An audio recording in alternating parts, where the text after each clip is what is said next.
ఎడారిలో సెలయేర్లు. ఆగస్ట్ 23వ తేదీ.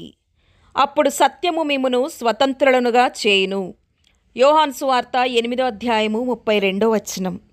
సత్యాన్ని ఎదుర్కోవడానికి ఎప్పుడూ ప్రయత్నించిన మనుషులను భూగర్భ గుహల్లో సంకెళ్లతో బంధించబడిన ఖైదీలతో పోల్చాడు ప్లేటో. ఎందుకంటే వాళ్ళు తమ తలలను ప్రక్కకు తిప్పలేరు. వారి ముందు వారి చెరసాల యొక్క రాతిగోడ ఉంటుంది. వారి వెనకాల పైన ఎత్తుగా నిర్మించిన కాలిబాట ఉంటుంది. దానిపైన మంట మండుతూ ఉంటుంది.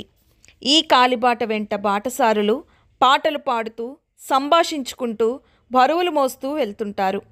వారి నీడలు ఈ మంట వెలుగు వలన గుహ యొక్క గోడపై పడుతుంటాయి మరియు వారి స్వరాలు ప్రతిధ్వనిస్తూ ఉంటాయి.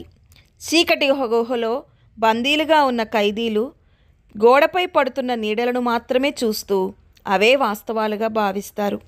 ఈ అస్పష్టమైన గాత్రాలను వింటూ వాటినే పాటలుగా సంగీతంగా భావిస్తారు.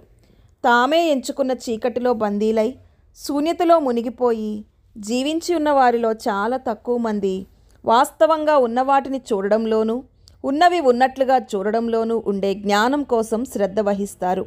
ఒక వ్యక్తి నిజమైన కాంతిని చూడనివ్వండి. అప్పుడు అతను ఈ ప్రపంచపు వేదికపై మసకబారిన త్వరగా తగ్గిపోయే వెలుగును తృణీకరించడం పూర్తిగా నేర్చుకుంటాడు. నిత్యత్వం నుండి ఒక్క కాంతి కిరణం అతనిపై ప్రకాశించినప్పుడు ఈ ప్రపంచంలో ఉన్నవన్నీ అప్రాముఖ్యమైనవిగా మారతాయి. దేవుడి మాటలను దీవించునుగాక. ఆమేన్.